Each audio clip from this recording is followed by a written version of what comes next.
Macmillan Audio presents Honestly, We Meant Well by Grant Ginder.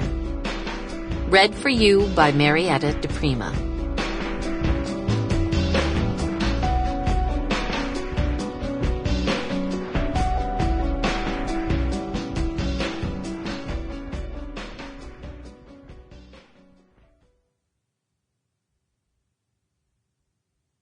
For my mother, Deborah Ginder.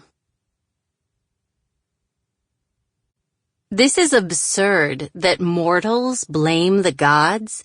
They say we cause their suffering, but they themselves increase it by folly. Homer, The Odyssey, translated by Emily Wilson. It's not the tragedies that kill us. It's the messes. Dorothy Parker. Sue Ellen.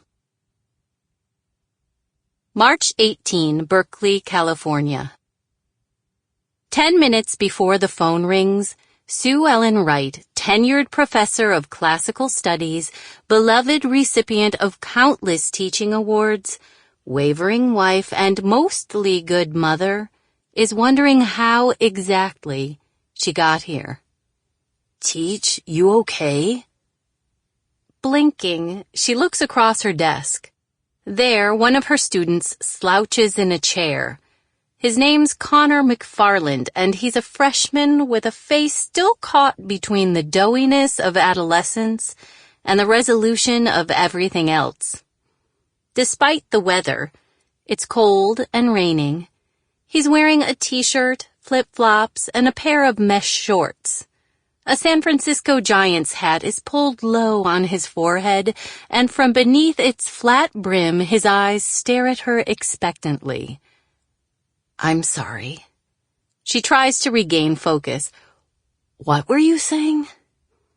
I was saying that I think you made a mistake. I'm pretty sure I got this one right. Connor points to a picture on his midterm, which he's come here to Sue Ellen's office to dispute. It's an artifact that he was meant to identify, and in his defense he has, albeit incorrectly. Beneath the picture, in sloppy blue ink, he's written, Bong. That's not a bong, Connor. That's a Corinthian urn from the 5th century BCE. He spins the paper around so he can look at it again.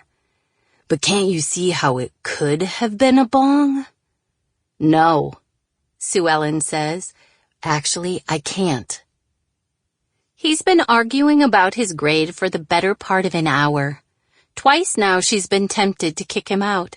She wants to tell him that the 35% she gave him should have been a 25, that his answers were so dismal, so laughably bad, that halfway through grading the exam she actually began to feel sorry for him, and in turn padded his failing score with an extra 10 points.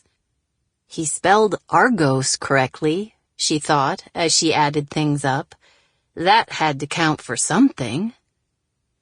Instead, though, she's let him talk, hoping that he'll hear himself when he tells her that the Agora was a movie theater, hoping that in that pivotal moment, he'll realize just how ridiculous he sounds. You'd put the weed here, he says, pointing to the vessel's base, and then you drill a little hole and... It's an urn, Connor. It can only be an urn. He looks at her and twists his mouth to one side. I could have gotten that if you'd given us a word bank. Well, I didn't. Why not? Because this is college. He's in her biggest class, a 50-student survey in classical archaeology. She's volunteered to teach it for the past decade, a fact that earns her ribbing from both her colleagues and her husband, Dean. One of the most distinguished classicists on the West Coast, they say to her, and you spend your afternoon Sample complete. Ready to continue?